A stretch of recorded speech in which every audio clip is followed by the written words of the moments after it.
వివేకానందుడు 4 ఆశ్రమాలలో గృహస్థాశ్రమము శ్రేష్టము జ్యేష్టము అని చెప్పారు.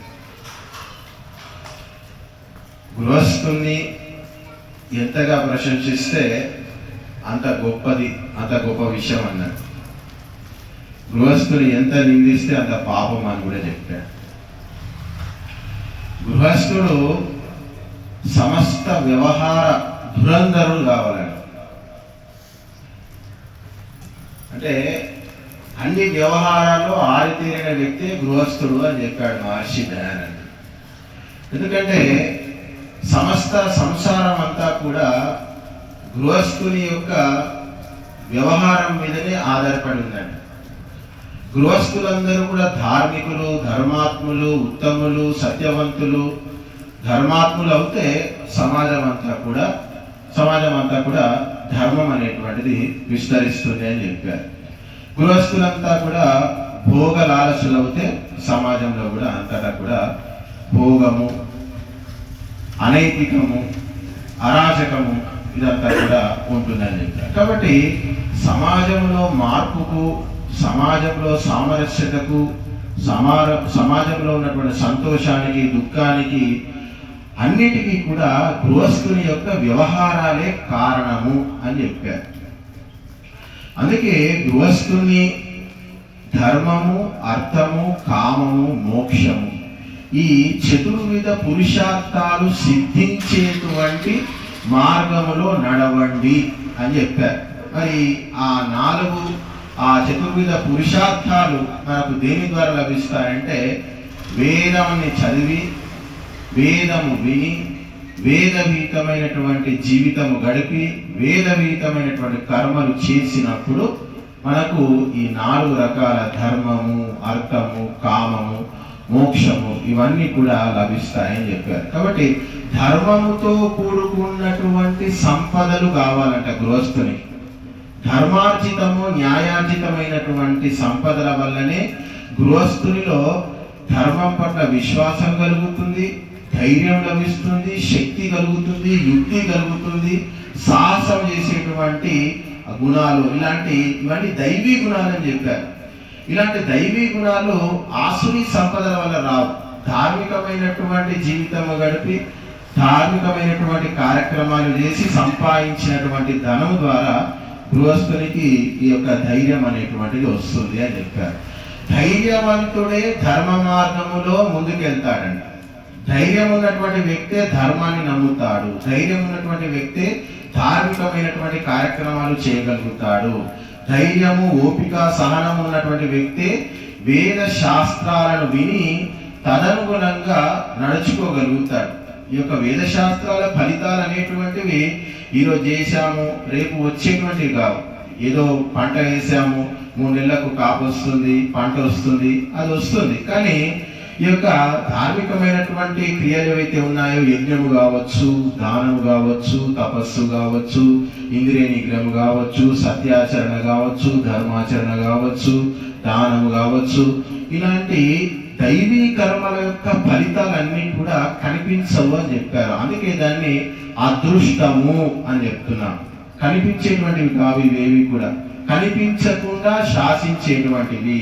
ఏ విధంగా భగవంతుడి యొక్క ప్రపంచాన్ని అంతటినీ కూడా తాను ప్రత్యక్షంగా కనిపించకుండా పరోక్షంగా భగవంతుడు శాసిస్తున్నాడో, అదే విధంగా మనము చేసేటువంటి ఈ యొక్క దైవిక క్రియల యొక్క ఫలితం అంతా కూడా నేరుగా కనిపించకుండా అప్రత్యక్షంగా అవి మన మీద ప్రభావాన్ని చూపిస్తూ ఉంటాయి. అందుకే ఒకడు చేతితో పట్టుకుంటే మట్టి కూడా బంగారం అవుతుంది, ఒకడు బంగారం పట్టుకున్న మట్టి అయిపోతుంది. ఎందుకు అంటే పూర్వజన్మలో వాడు చేసినటువంటి సత్కర్మల ఫలితము అని చెప్పారు.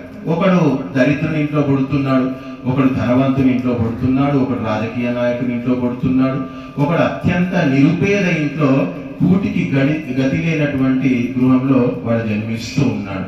ఈ తారతమ్యాలన్నీ ఎక్కడి నుంచి వచ్చాయి అంటే మనుషులు చేసుకున్నటువంటి కర్మ ఫలితాలను బట్టి, వారి యొక్క సంస్కారాలను బట్టి వారికి ఆయా జన్మలు, ఆయా యోనులు లభిస్తూ ఉన్నాయి. దాన్ని బట్టి మనుషులంతా కూడా కర్మ ఫలాలను అనుభవిస్తూ ఉంటారు. కాబట్టి మనుషులు చేసినటువంటి కర్మ ఫలాలు అనుభవించడానికే ఈ యొక్క భూమి అని చెప్పారు.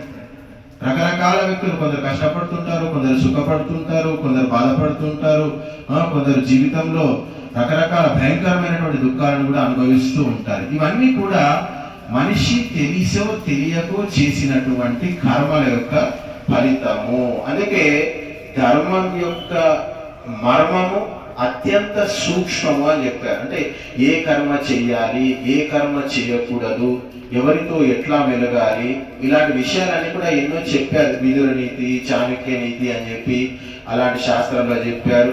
ఎవరితో ఎట్లా మెలగాలి, మన మాట ఎట్లా ఉండాలి, మన వ్యవహారం ఎట్లా ఉండాలి, మన కర్మ ఎట్లా ఉండాలి, మన చూపు ఎట్లా ఉండాలి ఎదురువారి పట్ల, ఇలాంటివి ఎన్నో రకాల విషయాలు మనం చెప్పడం జరిగింది. మన శరీరంలో జరిగేటువంటి ప్రతి కదలిక కూడా మనము ధర్మం వైపుకు తీసుకు వెళ్ళే విధంగా ఉండాలి. అప్పుడే మన జీవితం అనేటువంటిది సుఖమయమవుతుంది, ఆనందమయం అవుతుంది అని చెప్పారు. కాబట్టి మరి గృహస్థుడి జీవితం ఎట్లా సాగాలి, ఎట్లా ముందుకు వెళ్ళాలి అంటే చాలా సరళంగా సులభంగా చెప్పిన విషయము పంచమహాయజ్ఞాలు అని చెప్పారు. ఈ 5 రకాల యజ్ఞాలు ఏ గృహస్థుని ఇంట్లో నిత్యము జరుగుతూ ఉంటాయో ఆ గృహస్థునికి అన్ని శాంతులు లభిస్తాయంట. అంటే మొట్టమొదటిగా గృహస్థులు ఉదయాన్నే లేచి భగవంతుని ధ్యానం చేసుకోవడం, తర్వాత అగ్నిహోత్రము చేయడము, తర్వాత వృద్ధులకు సేవ చేయడము, తర్వాత అతిథులకు సేవ చేయడము, తర్వాత ప్రాణులకు ఎంతో కొంత పెడుతూ ఇట్లా తనకు తోచినంత పక్షులకు, పశువులకు గడి వేయడము, ధాన్యాలు వేయడము, ఏదో విధంగా ఈ పంచమహాయజ్ఞాల్లో ఏదో ఒక యజ్ఞాన్ని 5 యజ్ఞాలు నిర్వహించేంత ఓపిక, శ్రమ, సామర్థ్యం లేకపోయినా ఎంతో కొంత అందులో ఏదో ఒక యజ్ఞము, 2 యజ్ఞాలు, 3 యజ్ఞాలు చేసుకుంటూ పోతే మనిషికి అనేటువంటిది సద్గతులు కలుగుతాయి అని చెప్పారు. కాబట్టి సత్కార్యాలు చేయడము గృహస్థుని యొక్క కర్తవ్యము. అందులో మనకు ముఖ్యంగా చెప్పినటువంటిది ఈ యొక్క అగ్నిహోత్రము అని చెప్పారు. ఈ యొక్క అగ్నిహోత్రము ద్వారా గృహస్థుడు ఈ యొక్క ప్రపంచానికి అంతటికి కూడా ఉపకారం చేస్తాడు. కూర్చున్న దగ్గరనే మనం అందరం ఏం చేస్తున్నాం ఈరోజు అంటే తిరుపతికి వెళ్ళడము, షిరిడీకి వెళ్ళడము, డబ్బులు ఖర్చు పెట్టుకోవడం, 10,000, 20,000, 40,000 అట్లా ఖర్చు పెట్టుకొని తిరగడము, చేయడం చేస్తూ ఉన్నారు.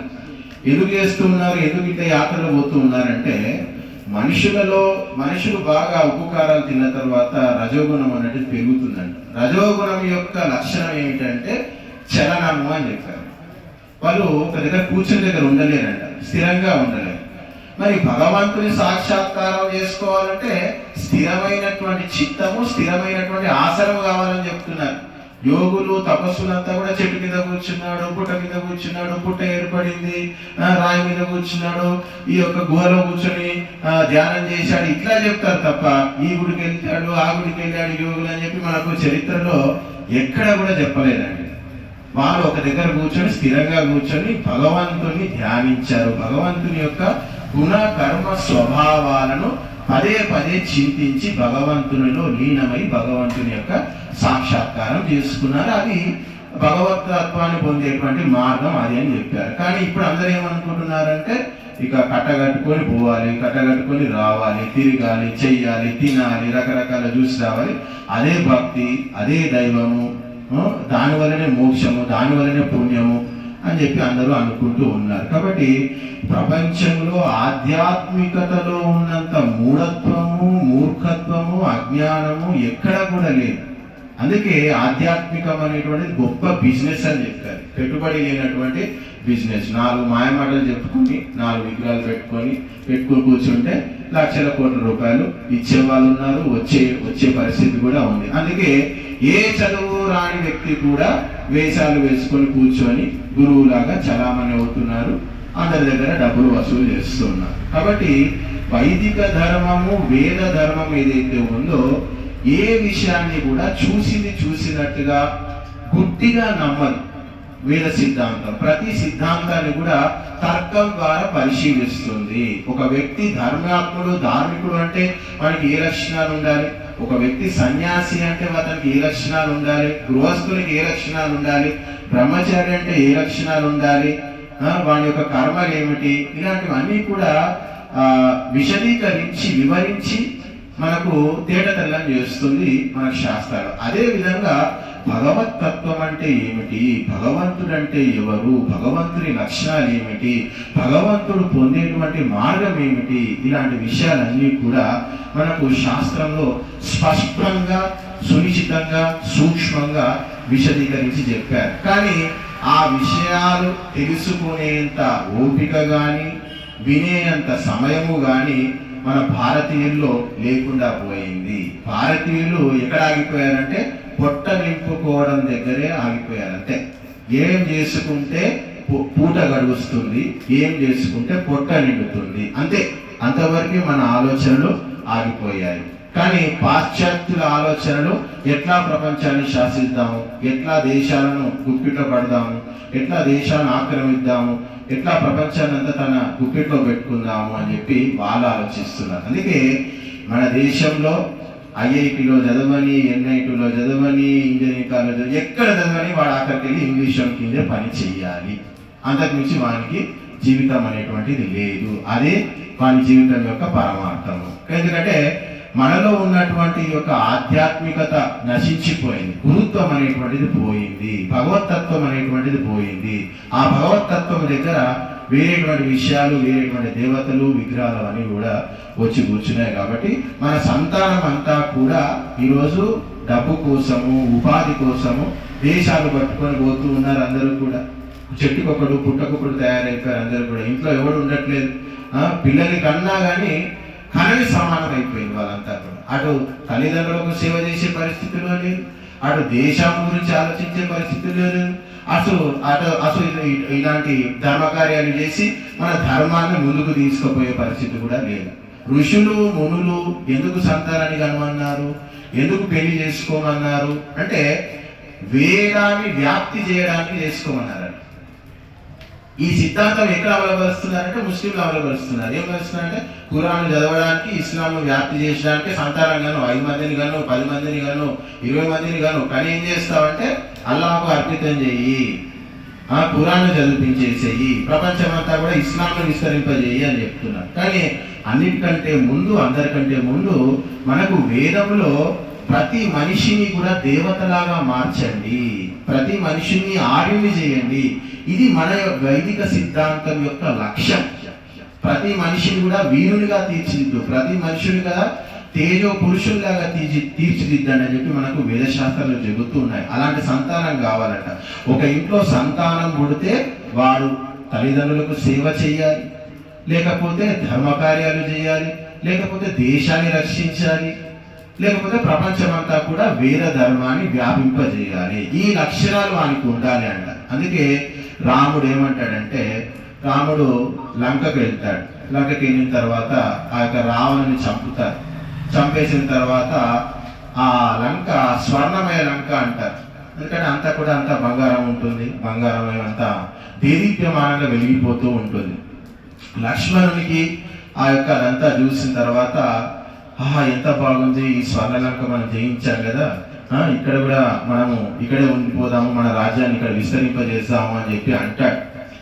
అప్పుడు రాముడు ఏమంటాడంటే జననీ జన్మభూమిశ్చ స్వర్గాదపి గరియేసి అని చెప్తాడు.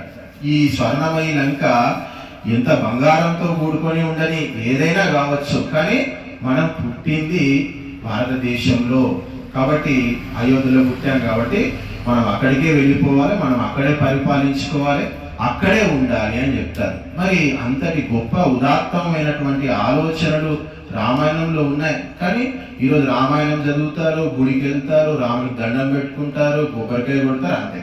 ఇక రాముడు చెప్పింది వినేది లేదు, రాముడు పాటించింది పాటించేది లేదు, రాముడు చదివినటువంటి చదువు చదివేది లేదు, రాముడి యొక్క గుణగణాలు కీర్తించి ఆ గుణగణాలను మనలో పెంచుకునేటువంటి పరిస్థితి కూడా లేదు. కాబట్టి రోజు రోజుకు ఈ యొక్క వేద సంప్రదాయము, వైదిక సంప్రదాయం అనేటువంటిది అంతరించుకుంటూ పోతుంది. కాబట్టి మన సంప్రదాయాన్ని రక్షించుకోవాల్సినటువంటి బాధ్యత మన భారతీయుల్లో ఉంది. ఒక ముస్లిం వ్యక్తి వచ్చి యజ్ఞం చేయడండి, వాడు ధ్యానం చేయడు, వాడు గాయత్రి జపం చేయడు. ఎందుకంటే అవి వాని కర్తవ్యం కాదు. నమాజ్ చేయడము, మసీదుకి వెళ్ళడము, వాని కర్తవ్యాలు అవన్నీ కూడా. యజ్ఞాలు యాగాలు చేసేటువంటి బాధ్యత మనకు మాత్రమే ఉంది. అందుకే రాముడు ఏం చేశాడు, విశ్వామిత్రుడు యజ్ఞం చేస్తుంటే రాక్షసులు వస్తారు, రాజ్యం యొక్క పరిపాలన అంతా కూడా పక్కన పెట్టి యజ్ఞాన్ని రక్షిస్తాడు. మరి ఒక రాజు కొడుకును కదా, నాకేం పని పోయి ఆ యజ్ఞాన్ని ఎందుకు రక్షించాలి? కౌశిక యాగము గాసితివయ్యా అని పాట ఉంది, రాతిని నాతిగా చేసితివయ్యా అని చెప్పి మనకు సినిమాలో పాట వస్తుంది. కాబట్టి వాళ్ళు రాజులు క్షాత్రము బలము తేజస్సు అదంతా కూడా దేనికి వినియోగించారు అంటే వాళ్ళు పెద్ద పెద్ద యజ్ఞాలు చేయడము, యజ్ఞాలను రక్షించడము, యజ్ఞాలను వ్యాపింపజేయడము వారు కర్తవ్యంగా వారి జీవిత ధ్యేయంగా భావించి ఆ యజ్ఞాలు నిర్వహించి అశ్వమేధ యాగము, రాజసూయ యాగము, వాజపేయ యాగము, ఇట్లా రకరకాల గొప్ప గొప్ప యజ్ఞాలను కూడా వాళ్ళు నిరంతరం చేయడం జరిగింది. ఆ మధ్య మీరందరూ చూశారు, గ్రీస్లో గ్రీస్లో మంటలు వ్యాపించాయి, అక్కడ అడవులన్నీ కూడా దహించిపోయాయి. అమెరికాలో కూడా మంటలు వ్యాపించాయి, అక్కడ కూడా అడవులన్నీ కూడా దహించుకొని పోయాయి. ఎందుకు అలా జరిగింది? మరి మన దేశంలో మంటలు ఎందుకు రావట్లేదు? మన దేశంలో అడవులు ఎందుకు గాలిపోవట్లేదు? అంటే ఎక్కడెక్కడైతే అగ్నిహోత్రము యజ్ఞ యాగాదులు జరగవో అక్కడక్కడ ఆ యొక్క అగ్నిదేవుడు అడవులను ఆ వనాలన్నింటినీ కూడా దహించి వేస్తాడని చెప్పారు. ఎందుకంటే ఈ యొక్క బ్రహ్మాండాన్ని నడిపించవలసినటువంటి బాధ్యత ఈ యొక్క అగ్నిదేవునికి కావచ్చు, దేవతలకు కావచ్చు, వీళ్ళందరికీ కూడా ఆ బాధ్యతలు అనేటువంటివి ఉన్నాయి. మరి ఆ బాధ్యతలు ఎట్లా వారు నిర్వర్తిస్తారు? బ్రహ్మాండాన్ని నడిపించేటువంటి దేవతలకు ఆహారం ఎక్కడి నుంచి వస్తుంది?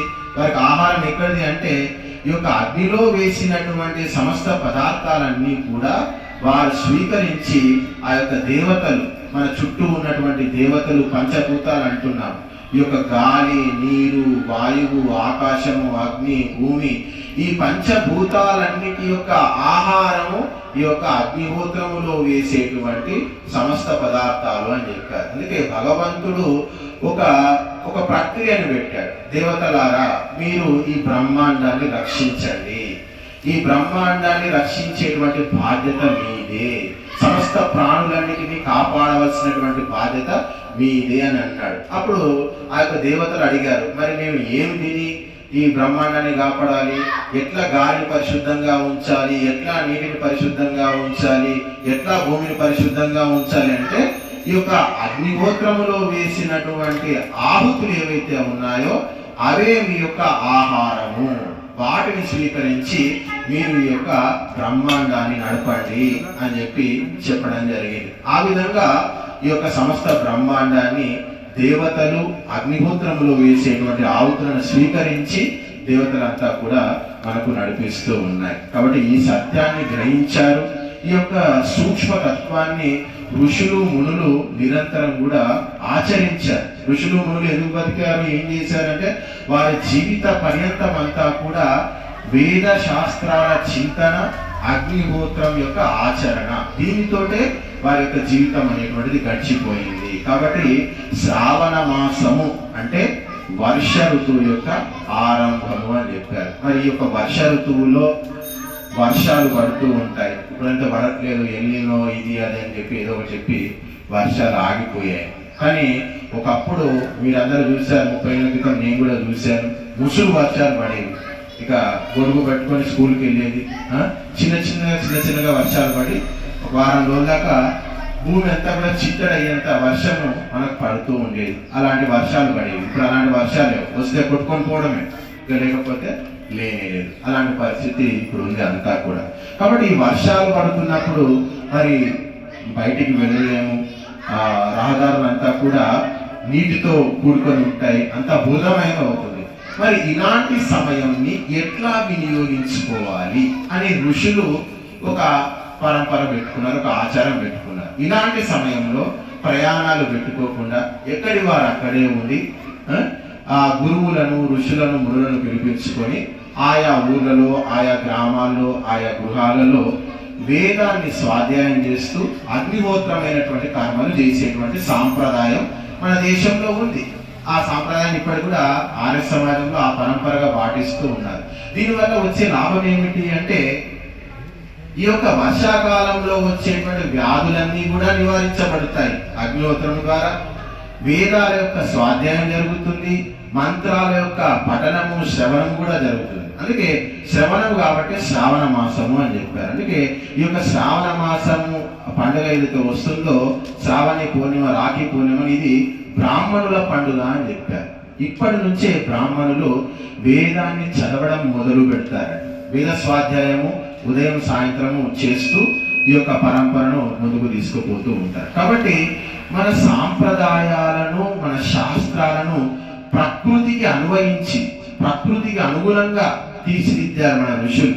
అందుకే ఇప్పుడు ఈ యొక్క శ్రావణ మాసంలో నిత్యం అగ్నిహోత్రం చేయడము, వేద పఠనం చేయడము, సంక్రాంతికి అగ్నిహోత్రం చేయడము, దసరా వస్తే నవరాత్రులు అగ్నిహోత్రం చేయడము, ఇట్లా ఋతు సంధి కాలము అని చెప్తారు. ఈ యొక్క ఋతు సంధి కాలం వచ్చినప్పుడు ఋతువులో మార్పు అనేటువంటిది ఏర్పడుతుంది.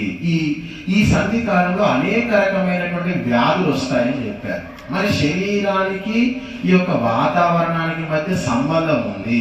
వాతావరణంలో జరిగేటువంటి మార్పులు శరీరంలోని మార్పులకు కారణమవుతాయి. ఆ కారణంలో ఏంటంటే ప్రతి ఋతువులో దోషం అనేటువంటిది మారుతుంది. వాతము కావచ్చు, పిత్తము కావచ్చు, కఫము కావచ్చు. ఒక ఋతువు నుంచి ఒక ఋతువు మారినప్పుడు ఈ వాత పిత్త కఫాల్లో వచ్చేటువంటి దోషంలో మార్పు జరుగుతుంది. ఆ దోషానికి సరి అయినటువంటి చికిత్స ఏమిటి అంటే ఈ యొక్క అగ్నిహోత్రము అని చెప్పారు. ఋతు సందులలో చేసేటువంటి అగ్నిహోత్రము మనలో ఉన్నటువంటి ఈ యొక్క వాత పిత్త కఫ దోషాల యొక్క సమన్వయ స్థితి తీసుకురావడానికి మనకు ఈ యొక్క అగ్నిహోత్రం అనేటువంటిది ఉపయోగపడుతుంది. కాబట్టి శరీరములోని దోషాలు సమంగా ఉన్నప్పుడు ఆ వ్యక్తి ఆరోగ్యవంతుడు అవుతాడు. శరీరములోని దోషాలు విషమ స్థితిలో ఉంటే ఆ యొక్క వ్యక్తిలో రోగం అనేటువంటిది ఉత్పన్నమవుతుంది. కాబట్టి అగ్నిహోత్రం అనేటువంటిది వాతావరణంలో ఉన్నటువంటి స్థితిని సమస్థితికి తీసుకొస్తుంది. మన శరీరంలో ఉన్నటువంటి దోషాలను కూడా సమస్థితిలో ఉంచడానికి తోడ్పాటును అందిస్తుంది. కాబట్టి అగ్నిహోత్రము ఇదొక గొప్ప వైద్య చికిత్స అని చెప్పారు. అందుకనే ఒక సూక్ష్మమైనటువంటి వైద్య చికిత్స అని చెప్పారు. చాలా మంది చెప్తూ ఉంటారు, prevention is better than cure అని చెప్తారు. నువ్వు రోగం వచ్చిన తర్వాత మందులు వేసుకుంటే ఏమిటి, రోగం వచ్చిన తర్వాత చికిత్స చేసుకుంటే ఏమిటి, నీకైతే బాధ అయితే కలుగుతుంది కదా, సమయం అయితే వృధా అవుతుంది కదా. కానీ రోగం రాకముందే ఆ రోగము రావడానికి కారణమైనటువంటి విషయాలన్నింటినీ కూడా నిరోధిస్తే ఎంత బాగుంటుంది. ఋషులు ఇది చెప్పారు, అది కూడా చెప్పారు. రోగం వస్తే ఏ ఔషధాలు వాడాలి, ఏ పత్యం చేయాలి, ఇవన్నీ కూడా చెప్పారు. ప్రపంచంలో అందరూ చెప్తూ ఉన్నారు. కానీ ఋషుల యొక్క అడ్వాన్స్ టెక్నాలజీ అంటున్నారు. వారి యొక్క అడ్వాన్స్ టెక్నాలజీ ఏంటంటే ఇగో ఇలాంటి కర్మలు చేస్తే రోగం వస్తుంది, ఇలాంటి దినచర్యను అవలంబిస్తే ఆరోగ్యవంతమైనటువంటి జీవితం మనకు లభిస్తుంది. కాబట్టి ఈ ఋతువులో ఈ ద్రవ్యాలు తిను, ఈ ఋతువులో ఈ ద్రవ్యాలు తినకు, ఈ ఋతువులో ఉదయం సమయంలో పండుకోకు, ఇప్పుడు పండుకో. మనకు ఆయుర్వేదం ఏం చెప్తుందంటే గ్రీష్మ ఋతువులో పడుకోవచ్చు అని చెప్తుంది, కానీ మిగతా ఏ ఋతువులో కూడా ఉదయం పూట శయనం చేయకండి అని చెప్పి ఆయుర్వేద గ్రంథాలు స్పష్టంగా మనకు చెబుతూ ఉన్నాయి. కాబట్టి వేదశాస్త్రాల అధ్యయనం వల్ల కేవలము అగ్నిహోత్రమనే కాదు, కేవలం అగ్నిహోత్రముతో మన ఋషులు సరిపెట్టలేదండి. ఔషధాలు చెప్పారు, జపము చెప్పారు, తపము చెప్పారు, గురువులను పూజించమని చెప్పారు, దానము ధర్మము చేయమని చెప్పారు, తపస్సు ఆచరించమని చెప్పారు, పత్యం చేయమని చెప్పారు. ఇలాంటి ఎన్నో విషయాలు మనకు ఋషులు మునులు చెప్పడం జరిగింది. ఎన్ని చెప్పినా వారి యొక్క అంతిమ లక్ష్యం ఒకటే, స్థిరమైన దృఢమైనటువంటి శరీరాన్ని పొందడము, అంతిమంగా బ్రహ్మతత్వాన్ని పొందడము, భగవంతుని సాక్షాత్కారం చేసుకోవడము. ఎందుకు తినాలి, ఎందుకు బతకాలి, ఎందుకు శరీరాన్ని రక్షించుకోవాలి అంటే ప్రభాకర్ గారు, అన్నమ్మ గారు చేస్తున్నారు. ఆ పని చేయడానికి రక్షించుకోవాలంటే. ఎందుకు ఈ శరీరం ఎందుకు దృఢంగా ఉండాలి, ఎందుకు స్థిరంగా ఉండాలి అంటే పొద్దున్న లేచి నుంచి అగ్నిహోత్రం ఎలా చేయాలి, కుండం ఎట్లా కట్టాలి, దాన్ని ఎట్లా నిర్మించాలి, దానికి ఏం ముగ్గులు వేయాలి, ఏం రంగులు వేయాలి, కుండంలో ఏం వేయాలి, ఏం లడ్డూలు వేయాలి, ఏం భక్ష్యాలు వేయాలి, ఇదే చింతన వారికి. వేరే వాళ్ళ కడుపుకు ఏం చేసుకుని తిందామనే చింతన ఏమీ లేదు. వాళ్ళ చింతన అంతా కూడా మొత్తం అగ్నిహోత్రంలో ఏం ద్రవ్యాలు వాడదాము, ఇంకా ఇంకా ఏం స్పెషల్ చేద్దాము, అలాంటి చింతన వారికి. కాబట్టి ఒక మనిషి పుట్టినటువంటి వ్యక్తికి ఒకే ఒక కర్తవ్యం, ప్రపంచంలో సుగంధాన్ని నింపడం. వాళ్ళు చేస్తున్న పని ఏంటంటే సుగంధాన్ని నింపేస్తున్నారు. మొత్తం ప్రపంచం అంతా కూడా సుగంధాన్ని నింపేస్తున్నారు. కాబట్టి నువ్వు ఏది ఈ ప్రపంచానికి ఇస్తావో అదే మనకు తిరిగి వస్తుంది అని చెప్పి మనకు శాస్త్రాన్ని చెబుతున్నాయి. కాబట్టి ఈ ప్రపంచానికి వారు మంచిని పంచి, మంచిని ఇచ్చి, సుగంధాన్ని వ్యాపించేటువంటి కర్తవ్యాన్ని వాళ్ళు రెండు చేతులా పూర్తిగా ఆ బాధ్యతను తీసుకొని దాని యొక్క విద్యుక్త ధర్మంగా అకుంఠిత దీక్షతో మొక్కుబోని సంకల్పంతో వారు ఈ యొక్క ఒక అగ్నిహోత్రాన్ని నిర్వర్తిస్తున్నారు. వాళ్ళిద్దరూ బట్టలు మార్చుకోలేని వానప్రస్తులు అని చెప్పవచ్చు ఒక విధంగా. ఎందుకంటే వానప్రస్తులు తీసుకుంటే పసుపు గుడ్డలు ఇచ్చేస్తారు. వాళ్ళిద్దరు పసుపు గుడ్డలు తీసుకోలేదు, కానీ వానప్రస్తులు ఏం చేయాలంటే ఇదే చేయాలని చెప్తున్నారు. అగ్నిహోత్రం చేయాలంట. వనానికి వెళ్ళి వాళ్ళ దగ్గర ఉన్నటువంటి ధనాన్ని కొద్దిగా దానానికి, ధర్మానికి ప్రతిరోజు ఖర్చు పెడుతూ ధర్మం ప్రాక్టీస్ చేయాలంట. 50 సంవత్సరాలు వచ్చిన తర్వాత అదే చేస్తున్నారు నిరంతరం. వాళ్ళు కూడా మమకారము, మోహము, వ్యామోహము ఇది కూడా తగ్గించుకోవాలని చెప్పారు. నిరంతరము వాళ్ళు మంచి జ్ఞాన సంబంధమైనటువంటి వీడియోలు చూడడము, ధార్మికమైనటువంటి విషయాలు వినడము, ఇలాంటివన్నీ కూడా చేస్తూ ఉన్నారు. శాస్త్రబద్ధంగా శేష జీవితాన్ని ఏ విధంగా గడపాలో అదే విధంగా వాళ్ళు గడపడానికి 100% వాళ్ళు ప్రయత్నం చేస్తూ ఉన్నారు. కాబట్టి భగవంతుడు కూడా ఖచ్చితంగా వారి యొక్క కర్మలు ఏ విధమైనటువంటి ఆటంకము కలగకుండా భగవంతుడు వారికి చేతును అందిస్తూ ఉన్నాడు. మరి వారికి శక్తి కూడా ఇస్తున్నారు. వాళ్ళు చేసేంత పని నేను కూడా చేయకపోవచ్చు. ప్రభాకర్ గారు చేసినంత పని చెప్తే నేను మధ్యాహ్నం కలిసి నేను మూలపడే పరిస్థితి ఉంది. కానీ ఆయన వారికి మరి గొప్ప శక్తి, 10 మంది చేసేటువంటి పని కూడా వారు చేయగలుగుతారు, చక్కగా పెట్టగలుగుతారు. అంతటి గొప్ప శక్తి భగవంతుడు వారికి ఇస్తున్నారు. అది విచిత్రం ఏంటంటే ఎంత చేసినా కానీ అలసిపోయినటువంటి శరీరం వారి సొంతం అని. మరి అందుకే వారిలో అలాంటి శక్తి ఉందా, మరి అందుకే అగ్నిదేవుడు వచ్చి వారి ఇంట్లో కూర్చున్నాడా అని మరి అనుకోవచ్చు. మరి అలాంటి శక్తి, అలాంటి యుక్తి, డబ్బును మేనేజ్ చేసేటువంటి ఆ యొక్క ప్రతిభా పాఠవాలు కానీ, సూక్ష్మంలో మోక్షం అంటే ఎంత సంపాదించావు అనేటువంటి విషయం పక్కన పెడితే నువ్వు సంపాదించిన దాన్ని సరిగ్గా వినియోగించి ఎంతవరకు ధర్మ కార్యాలకు వినియోగిస్తున్నావు అనేటువంటి విషయానికి ఒక గొప్ప ఉదాహరణగా ప్రభాకర్ గారు నిలిచిపోయారని చెప్పడంలో ఏ విధమైనటువంటి సందేహం లేదు. కాబట్టి ప్రతి వ్యక్తి కూడా జీవితంలో సంకల్పించి అనుకుంటే ధర్మకార్యాలు చెయ్యాలి అని అనుకుంటే వారికి భగవంతుడే మార్గం చూపిస్తాడు అని మరి ప్రభాకర్ గారు చేసి చూపి నిరూపించారు మనందరికీ కూడా. కాబట్టి రాశి ముఖ్యం కాదు, వాసి ముఖ్యం అని చెప్తారు. మా జీవితంలో చాలా అనుభవాలు ఉన్నాయి. మాకు ఎంతో మంది ధనవంతులు తెలుసు, ధనవంతులు మా దగ్గరికి వస్తూ ఉంటారు. కానీ ధనం ఉంది కానీ వాళ్ళ దగ్గర మనస్సు అనేటువంటిది ఉండదు. ధర్మకార్యాలు చేయాలి, దానం ఇవ్వాలి అనేటువంటి ఆతృత కానీ, వారిలో ఆవేశం కానీ, ఆ యొక్క ఉత్సాహం కానీ వారిలో కనిపించదు. కానీ మరి అంత కోటీశ్వరులు కాకపోయినా ఉన్నంత దాంట్లో దాన ధర్మాలకు వినియోగించేటువంటి గొప్ప మనస్సు వీరికి భగవంతుడు ఇవ్వడం అనేటువంటిది వారి అదృష్టం, అది మా అదృష్టం కూడా మనం చెప్పవచ్చు. కాబట్టి మనిషి ధార్మికమైనటువంటి జీవితాన్ని గడపాలి అని సంకల్పం తీసుకున్నప్పుడు భగవంతుడు ఖచ్చితంగా వారికి మార్గం చూపిస్తాడు. దినదిన ప్రవర్తమానంగా వారికి సంపదలు కూడా, వారి సంతానాన్ని కూడా ఏ లోటుపాట్లు లేకుండా చూసుకుంటాడు. వారికి ఎన్ని కావాలో అన్ని అష్టైశ్వర్యాలు భగవంతుడు వారికి ఖచ్చితంగా ఇస్తాడు.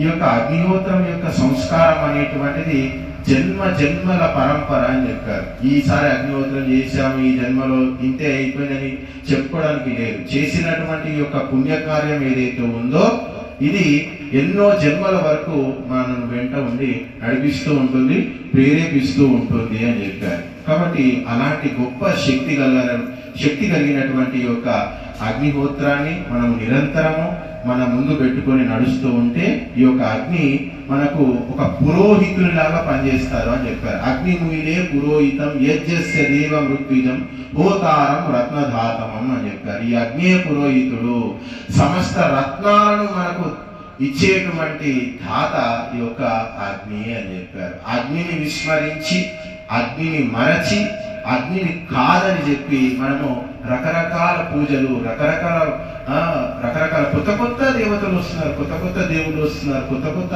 ఆచారాలు, కొత్త కొత్త సాంప్రదాయాలు. ఇప్పుడున్నటువంటి దేవతలు, ఇప్పుడున్నటువంటి సాంప్రదాయాలు 1000 సంవత్సరాల క్రితము ఎక్కడ కూడా లేవండి. 1000 సంవత్సరాల క్రితం, 1000 సంవత్సరాల క్రితం ఈ సాంప్రదాయాలే లేవు. హిందూ మతంలో అసలు ఈ సాంప్రదాయాలు, ఈ కట్టుబాట్లు ఇవేవి కూడా లేదు. 1000 సంవత్సరాల క్రితం ఉన్నదంతా కూడా ఒకే ఒక సంస్కృతి, వైదిక సంస్కృతి, అగ్నిహోత్ర సంస్కృతి, యజ్ఞ సంస్కృతి. ప్రతి ఇంట్లో ఎప్పుడైతే యజ్ఞం జరుగుతుందో, ప్రతి గృహంలో యజ్ఞం జరుగుతుందో, భారతదేశం అంతా కూడా, ఈ భూమి అంతా కూడా స్వర్గమయం అవుతుంది. కాబట్టి వేదం అనేటువంటిది ఒక విశాలమైనటువంటి దృక్పథంతో ప్రతి మాట, ప్రతి విషయం చెప్పింది. కృణ్వంతో విశ్వమార్యము, ప్రపంచాన్నంతా కూడా ఆర్యుడుగా మార్చండి. కేవలం నువ్వు ఆర్యునిగా అవ్వడం కాదు, ఈ సిద్ధాంతాన్ని ప్రపంచానంతని కూడా విస్తరింపజేయండి అని చెప్పారు. కాబట్టి ఈ యొక్క వేదంలో విశాలమైనటువంటి భావనలు ఉన్నాయి. నేను, నా పరివారము, నా సంతానము, నా బిడ్డ, నా కొడుకు, నా పిల్లలు, ఇదే ఆలోచించుకుంటూ కూర్చోకు అని చెప్తుంది. 50 సంవత్సరాలు 60 సంవత్సరాల వరకే ఈ చింతన చేయి, తర్వాత నుంచి బయటికి రా, వానప్రస్థం తీసుకో, సమాజం ఏమిటి, దేశం ఏమిటి, ధర్మం ఏమిటి, ఇలాంటి విషయాలు ఆలోచించు అని చెప్పారు. ఎందుకంటే గృహస్థుని యొక్క పరివారం ఉంది అంటే ఆ పరివారం యొక్క పోషణ ఎక్కడి నుంచి జరుగుతుంది? సమాజం నుంచి గృహస్థుడు ఉపాధిని పొందుతున్నాడు, సమాజంలో పని చేసుకుంటూ బతుకుతున్నాడు. వైశ్యులంతా ఇక్కడ పని చేసుకుంటున్నారు, సమాజంలో షాపులు పెట్టుకొని వాళ్ళు ఆదాయం సంపాదిస్తున్నారు. క్షత్రియులంతా కూడా అధికారం చెలాయించి ఆ యొక్క జీవితాన్ని గడుపుతూ ఉన్నారు. కాబట్టి మరి సమాజానికి ఏమి ఇస్తాం? సమాజం నుంచి తీసుకున్నావు, పిల్లల్ని కన్నావు, పెంచావు, పెద్ద చేశావు, ఇల్లు నిర్మించుకున్నావు, ఆస్తి సంపాదించుకున్నావు, మరి సమాజానికి ఏమి ఇస్తావు అని చెప్పి వానప్రస్థము మనిషిని అడుగుతుందంట. అందుకే కేవలము గృహస్థుడు ఆ యొక్క గృహము దగ్గరనే ఆగిపోకుండా గృహము నుంచి బయటికి వచ్చి సమాజం గురించి, దేశం గురించి, ధర్మం గురించి ఆలోచించాలి. కాబట్టి మన ఇంటి గురించి మనం ఆలోచిస్తే మన కొడుకు, మన బిడ్డ ఎవరు కూడా దండేసి దండం పెట్టరండి. నువ్వు మీ ఇంట్లో నీ కొడుకు 1 కోటి రూపాయలు ఇచ్చినా పక్క ఇంట్లో ఉన్నటువంటి తండ్రి 2 కోట్లు ఇచ్చాడు, వీడు 1 కోటి రూపాయలు ఇచ్చాడు అనుకుంటాడు. కానీ 1 కోటి రూపాయలు ఇచ్చాడు, మా నాన్నకు సన్మానం చేద్దాము, దండేద్దాము, ఒక పెద్ద ప్రోగ్రాం చేసి అందరూ ఆయనకి ఇచ్చేద్దామని చెప్పి నేనైతే ఇద్దరు చూడలేదు. ఇక్కడ తండ్రి కొడుకులకు ఆస్తి ఇస్తే పిల్లలు సన్మానం చేసినట్టు నేను ఎక్కడా కూడా చూడలేదు. కానీ ఒక 1000 రూపాయలు చందా రాస్తాయి బయటికి వెళ్ళి, ఇల్లు కాదనుకొని బయటికి వెళ్ళి ఒక 1000 రూపాయలు చందా రాయండి, మీ పేరు ఎక్కుతుంది, నలుగురు మెచ్చుకుంటారు, నలుగురు చప్పట్లు కొడతారు, నలుగురు ఆహా ఓహో అంటారు. కాబట్టి సమాజానికి నువ్వు సేవ చేసినప్పుడు నువ్వు పెద్దవాడిని అవుతావు, నువ్వు పూజనీయుడు అవుతావు, నువ్వు దేవతగా మారుతావు, నీలో సంకుచిత్వం అనేటువంటిది పోతుంది, నీలో దైవత్వం అనేటువంటిది పోతుంది, నీలో విశాల దృక్పథం అనేటువంటిది పోతుంది. కాబట్టి గృహస్థులు తమ స్థాయిలు గుర్తుపెట్టుకొని తమ స్థాయిలను బట్టి, అంటే ఒక దరిద్రుడు చేసేటువంటి యజ్ఞం వేరుగా ఉంటుంది, ఒక మిడిల్ క్లాస్ వ్యక్తి చేసే యజ్ఞం వేరుగా ఉంటుంది, కోటీశ్వరుడు చేసేటువంటి యజ్ఞం అనేటువంటిది వేరుగా ఉంటుంది. ఏ వ్యక్తులు వారి స్థాయిలను బట్టి మనము ధర్మకార్యాలు చేసినప్పుడు ఖచ్చితంగా భగవంతుడు మన యొక్క సంపదలు పెంచుతాడు, ఐశ్వర్యం పెంచుతాడు, మన పిల్లలకి సద్గుణాలు ఇస్తాడు. వారు ఏ కార్యం తలబెట్టినా ఆటంకం కలిగించకుండా భగవంతుడే ఆ యొక్క కార్యక్రమాలను ముందుకు తీసుకువెళ్ళేటువంటి ప్రయత్నం చేస్తాడు. కాబట్టి ఈ యొక్క అగ్నిహోత్రం కావచ్చు, వేదము కావచ్చు, మనకు ధర్మాన్ని బోధించి, మనకు కర్తవ్యాన్ని నిర్దేశించి, మనకు జీవితంలో అటు ఉన్నటువంటి జీవితాన్ని స్వర్గమయం చేస్తుంది, చనిపోయిన తర్వాత కూడా మోక్షాన్ని కలిగిస్తుంది. కాబట్టి ధార్మిక కార్యక్రమాలు కేవలము బతికున్నప్పుడే అక్కడికి వచ్చేటువంటి కర్మలు కావు. ఈ అగ్నిహోత్రం ఇవన్నీ కూడా చనిపోయిన తర్వాత కూడా ఈ యొక్క కర్మలన్నీ కూడా అక్కడికి వస్తాయంట. కాబట్టి అగ్నిహోత్రం యొక్క సాంప్రదాయం ఎంతో ప్రాచీనమైనటువంటి సాంప్రదాయం. నవీనంగా మనం తీసుకుంటే ఈ రోజుల్లో ఇతర మతాలు తీసుకుంటే క్రైస్తవంలో ఒక సాంప్రదాయం ఉంది. ఏముంది అంటే ఆ యొక్క కొవ్వొత్తులు వెలిగించేటువంటి సాంప్రదాయం ఉంది. వాళ్ళు ఆ యొక్క క్రిస్టియన్ పండుగ నాడు చేసుకుంటారు కాబట్టి న్యూ ఇయర్ ఆ పండుగ చేసుకున్నప్పుడు వాళ్ళు వైట్ క్యాండిల్ అని, పర్పుల్ క్యాండిల్ అని, ఈ క్యాండిల్ అని, ఆ క్యాండిల్ అని 4 క్యాండిల్స్ వాళ్ళు ముగిస్తారు. అంటే ఒక్కొక్క క్యాండిల్ ఒకటి పీస్, జాయ్, హ్యాపీనెస్ అట్లా అలాంటి వాటికి చిహ్నంగా 4 క్యాండిల్లు వాళ్ళు ముట్టిస్తారు. అయితే చర్చిలో విపరీతమైన క్యాండిల్స్ వెలుగుతూ ఉంటాయి. అయితే ఫాదర్ చెప్పాడు అని చెప్పి ఒక అమ్మగారు ఏం చేసిందంటే వాళ్ళ ఇంట్లో చంటిబిడ్డ ఉంటే అక్కడ చంటిబిడ్డ పక్కన రోజు సెంటెడ్ క్యాండిల్స్ అని దొరుకుతాయి. వాళ్ళు యూరోప్లో, అమెరికాలో ఈ సెంటెడ్ క్యాండిల్స్ ముట్టించేటువంటి సాంప్రదాయం ఉంది. అయితే ఒక తల్లి ఏం చేసిందంటే వాళ్ళ చిన్న పాప ఇంకా ఎదుగుతుంది. అక్కడ సరే ఫాదర్ చెప్పాడు కదా మంచిది అని చెప్పి సెంటెడ్ క్యాండిల్స్ ప్రతిరోజు ఆ పాపాయి దగ్గర పక్కన వెలిగిస్తూ ఉండేది. వెలిగిస్తూ ఉంటే ఒకరోజు ఆ పాపాయికి దమ్ ఆడక ఇక శ్వాసకోశ ఇబ్బందులు కలిగి చాలా ఇబ్బంది పడితే వెంటనే డాక్టర్ దగ్గర తీసుకెళ్తే డాక్టర్ పరిశోధన చేస్తే ఆ పాప ముక్కులు అంతా కూడా ఆ కొవ్వొత్తి ద్వారా వచ్చినటువంటి అది ఉంటుంది కదా పొగ, ఆ పొగ చూరుకొని ఆమెకు శ్వాస అనేటువంటిది ఊపిరితిత్తులో చేరి ఇబ్బంది కలిగింది. అమ్మగారు మీరు ఈ సెంటెడ్ క్యాండిల్స్ ఏవైతే ఉందో ఇవి ముట్టించకండి, వాటి దగ్గర మీ యొక్క అమ్మాయిని పెట్టకండి, పాపాయిని పెట్టకండి అని చెప్పి వాళ్ళు చెప్పడం జరిగింది. అంటే వారు చేస్తున్నటువంటి ఆ సాంప్రదాయం అగ్నియే కావచ్చు, కానీ అందులో విజ్ఞానం అనేటువంటిది లేదు, అజ్ఞానం ఉంది అందులో. కాబట్టి దానివల్ల వాళ్ళు నష్టపోతున్నారు. కాబట్టి ఎక్కడైతే కొవ్వొత్తులు విపరీతంగా వెలిగిస్తారో, కొవ్వొత్తులు తెచ్చి పెట్టుకుంటారో దానివల్ల మనకు ఆరోగ్యం అనేటువంటిది నశిస్తుంది. ఒకే ఒక కొవ్వొత్తి వెలిగించి, అది కూడా అశాస్త్రీయమైనటువంటి కొవ్వొత్తిని వెలిగించి వారు శాంతి అని చెప్పి, ఆనందం అని చెప్పి ఇవన్నీ ఏవో చెప్తున్నారు. కానీ మనం ఈరోజు చేసినటువంటి అగ్నిహోత్రంలో ఎన్ని కొవ్వొత్తులకు సమానం?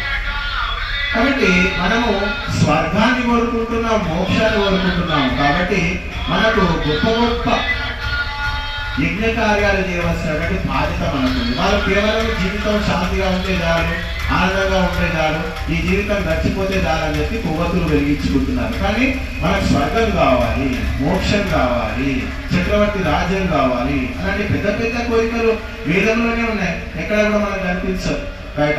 కాబట్టి మన బాధ్యత హిందువులు అని చెప్తున్నారు. హిందువుల పేరు అసలైన పేరు